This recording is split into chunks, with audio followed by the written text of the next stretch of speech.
Sorry friends, light चली गई थी तो इस वजह से थोड़ी सी क्लास डिस्टर्ब हो गई। अब आपको मेरी कोशिश थी कि एक ही क्लास में पूरी मतलब लेसन को कंप्लीट कर दिया जाए, लेकिन लाइट ने धोखा दे दिया। तो अब आपके ये जो लास्ट वाला टॉपिक है, इसकी दूसरी वीडियो है। तो इससे पहले वाली जो वीडियो है उसको भी देखना आप। और ये इसका चौथा टॉपिक है, तो इसके 3 टॉपिक अगली वाली वीडियो में है।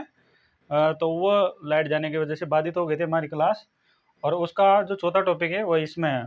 ठीक है, इस वाली वीडियो में। तो आपको इस वाली वीडियो को हो सकता है कि आपको एक ही वीडियो प्राप्त हो, तो आप चैनल में जाकर वहाँ पर प्लेलिस्ट में देखना 12th क्लास भूगोल। ठीक है, भूगोल विषय। तो उसमें आपको कंप्लीट क्लास मिल जाएगी ये। ठीक है, तो वहाँ पर देखना आप इसको। तो हम बात कर रहे थे मानव भूगोल की प्रकृति एवं विशेष क्षेत्र, जो लेसन फर्स्ट चल रहा था उसकी। तो उसी में जो हमारा चौथा पॉइंट था वो था प्रकृति का मानवीकरण, यानी कि प्रकृति का मानवीकरण कैसे होता है। तो इससे पहले हमने पढ़ा था कि मानव का प्रकृतिकरण, यानी कि मानव के प्रकृतिकरण में क्या था। अ, मानव का जब धरातल पर आविर्भाव हुआ तो मानव ने क्या किया, प्रकृति की शरण में गया। यानी कि मानव को उस टाइम भी किसने शरण दी, प्रकृति ने। क्योंकि मानव के जब प्रारंभ ही हुआ था तो उसे ये तो था ही नहीं कि मतलब ईश्वर ने मतलब मानव के लिए रहने के लिए घर और खाने के लिए अनाज वगैरह इन सब चीज़ों को मतलब सजो कर रख रखा था धरातल पे, ऐसा तो था ही नहीं। तो जब मानव का धरातल पर आविर्भाव हुआ, तो जैसे जानवर रहते हैं अभी, हमने आपने भी देखे होंगे पर्यावरण में हमारे आसपास बहुत सारे जानवर रहते हैं। तो कुछ पालतू भी होते हैं और कुछ जो आवारा होते हैं। तो जो आवारा जानवर होते हैं वो किस प्रकार से मतलब पर्यावरण में रहते हैं और किस प्रकार से अपना पेट पालन करते हैं और किस प्रकार से मतलब वो निवास करते हैं, रहते हैं। तो उन चीज़ों से भी आप ये अंदाज़ा लगा सकते हो कि उस समय मानव भी इसी तरीके से रहा होगा। ठीक है, जब मानव के पास कोई नहीं था तो वो किसकी शरण में था, प्रकृति की शरण में था। तो यहाँ पर अब प्रकृति का मानवीकरण। तो प्रकृति के मानवीकरण की बात करते हैं, तो यहाँ पर मानव ने क्या किया, प्रकृति पर विजय प्राप्त करके और प्रकृति को अपने अनुकूल ढाल लिया।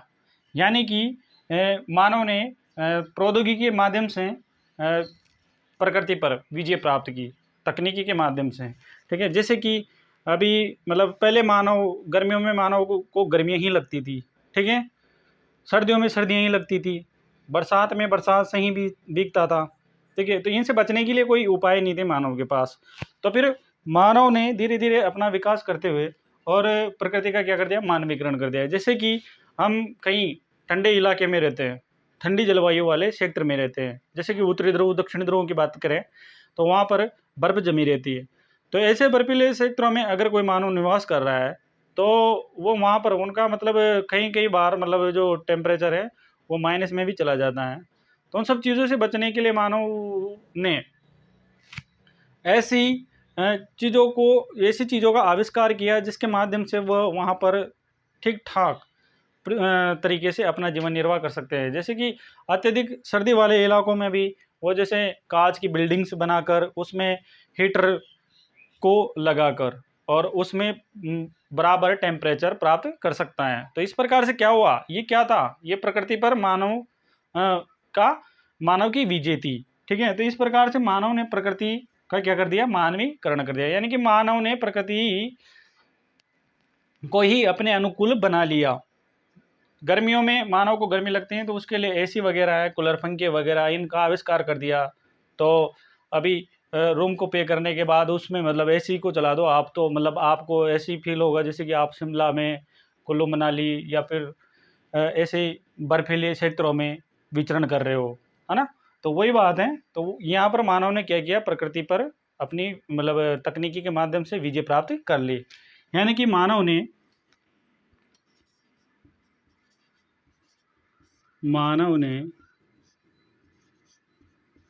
प्रौद्योगिकी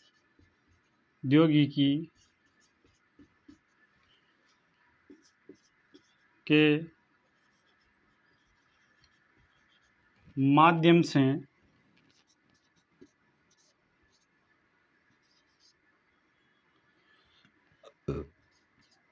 प्रकृति पर विजय प्राप्त करके प्रकृति को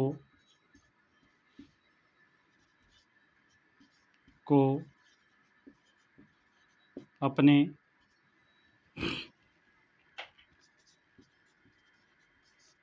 अनुरूप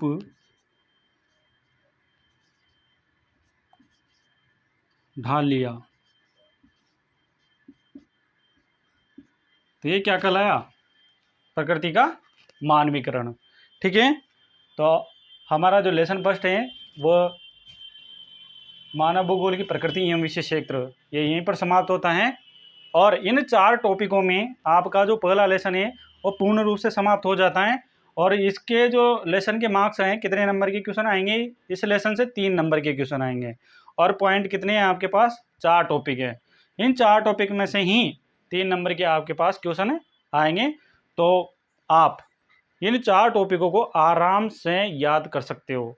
अगर एक बार में नहीं हो तो दोबारा से पढ़ना और समझ कर पढ़ना, और चाहो तो आप नोट्स भी बना सकते हो। नोट्स के तरीके से ही मैंने तो ये शॉर्ट्स नोट्स भी हो जाएंगे आपके पास। और इसी तरीके से अगर आप अपनी तैयारी को रखोगे, ठीक है, तो आपको ज्योग्राफी में, भूगोल में आप अच्छे मार्क्स ला सकते हो। ये मेरा वादा है आपसे। तो आप इसी तरीके से अपनी ईमानदारी से अपनी तैयारी करते रहें और ज़्यादा से ज़्यादा क्लास को शेयर करें, ताकि जिन बच्चों के पास ज्योग्राफी के लेक्चरर्स अवेलेबल नहीं है उन लोगों को भी इन चीज़ों का फ़ायदा मिले। ठीक है, थैंक यू, धन्यवाद। और चैनल को सब्सक्राइब जरूर करें और लाइक करें। वीडियो अगर अच्छी लगी हो आपको तो लाइक ज़रूर करें।